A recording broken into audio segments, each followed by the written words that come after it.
नागपूरच्या भांडेवाडी परिसरामध्ये बिबट्याचं रेस्क्यू करण्यामध्ये जे आहे ते प्रशासनाला यश आलेलं आहे। मात्र यामध्ये कौतुक करावं लागेल ते म्हणजे आलोक राऊतचं, ज्यांनी सर्वात पहिले या बिबट्याला जे आहे ते आपल्या घरामध्ये पाहिलं आणि हाच तो ठिकाण आहे ज्या ठिकाणी तो बिबट्या या ठिकाणी थांबलेला होता। आणि त्यानंतर आलोकने म्हणजे 10वी शिकणाऱ्या आलोकने त्याला चप्पल फेकून मारली आणि त्यानंतर आरडाओरड न करता थेट त्यांनी आपल्या वडिलांना जे आहे ते या घटनेची एकूणच माहिती दिली। त्यानंतर सतर्कता ठेवत पोलिसांना बोलवण्यात आलं आणि रेस्क्यू ऑपरेशन झालं। आपल्यासोबत स्वतः आलोक आहे। आलोक, खरंच तुझं केलेलं कौतुक तेवढं कमी आहे, कारण की तुला सतर्कता दाखवली त्यामुळे कोणती हानी नव्हता, अगदी सुरक्षितरित्या रेस्क्यू ऑपरेशन पार पडले। सकाळचं कशा पद्धतीचं एकूणच घटनाक्रम होतं त्या संदर्भामध्ये काय सांगता? सगळ्यात आधी जसं मी रोज सारखं नाही का आंघोळ करून वरतं जायचं, तर आज पण नाही का तसंच केलं मी। आंघोळ वगैरे झाली माझी, मी वरतं जात होतो। तसंच नाही का एक दरवाजा होता व्हाईट कलरचा, तिसऱ्या मागे नाही का तो बसला होता। तसं चेहरा इकडे होता, आणखी चेहऱ्यात मला काही दिसलं नाही, फक्त पाय आणि ती शेपूट दिसली। असं इकडे पाय आणि शेपूट दूर होती, शेपूट थोडीशी लंब केली त्याने। तर नाही का तसं मी बघितलं, तसं नाही का मी मला खूप भेव वाटलं। तर नाही का मी खाली गेलं, पप्पाला वगैरे सांगितलं, पप्पा असं आहे, मला वरचा बिबट्या दिसला।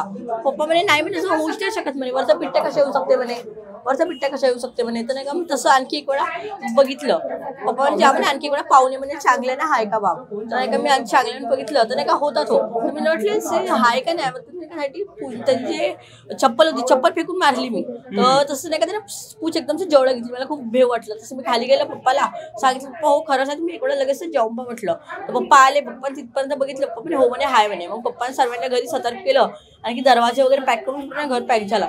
मग आम्ही कोणाला माहिती नव्हती आणि पप्पाने व्हिडिओ बनवला, आणखी पोलीस स्टेशनमध्ये सांगितलं। तर पोलीस स्टेशनवाल्यांनी आधी नाही का कसं ॲक्शन नाही घेतलं एकदमसे, मला मग डबल 2-3 वेळा कॉल केल्यावर त्यांना ते अर्ध्या एक तासाने आमच्या घरी आले। मग ते आल्यावर खूप पब्लिक जमा होती इथं, मग त्यांना पब्लिक वगैरे दूर केली। आणखी मग त्याच्यानंतर फॉरेस्ट डिपार्टमेंटवाले आले, मग त्यांना रेस्क्यू करून घेऊन गेले। सुरुवातीला जो काही व्हिडिओ आलोक तो याच ठिकाणचा होता का? आणि ही तू चप्पल फेकून मारली ती चप्पल होती का? हो हेच होती। आणखी इथं नाही का एक हे पण होतं, इथं नाही का असा व्हाईट कलरचा बोर्ड होता, तिथे एक व्हाईट कलरचा बोर्ड होता।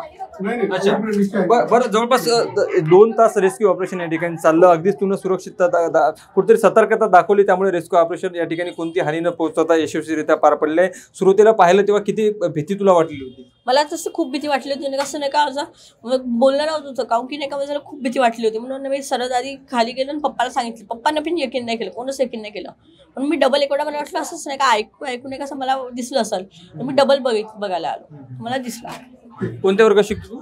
10th क्लासमध्ये। नक्कीच आपण पाहू शकतो की एकूणच भांडेवाडी परिसरामध्ये जे आहे ते या पद्धतीने बिबट्या शिरल्यामुळे एक भीतीचं वातावरण पसरलं गेलं होतं। मात्र आलोक जो 10वी मध्ये शिकतो त्याने कुठेतरी सतर्कता दाखवली, कुठेही न घाबरता थेट आपल्या वडिलांना त्यांनी जे आहे ते ही माहिती दिली आणि त्यानंतर पोलीस प्रशासनाला बोलून रेस्क्यू ऑपरेशन यशस्वी करण्यात आले। त्यामुळे आलोक राऊतचं जेवढं कौतुक केलं तेवढं कमीच। मात्र सद्यस्थितीत भांडेवाडी परिसरातून बिबट्याचं रेस्क्यू ऑपरेशन करण्यात पोलिसांना आणि वन विभागाला यश मिळालं आहे। लोकशाही मराठी करता मी ज्ञानेश्वर पवार, नागपूर।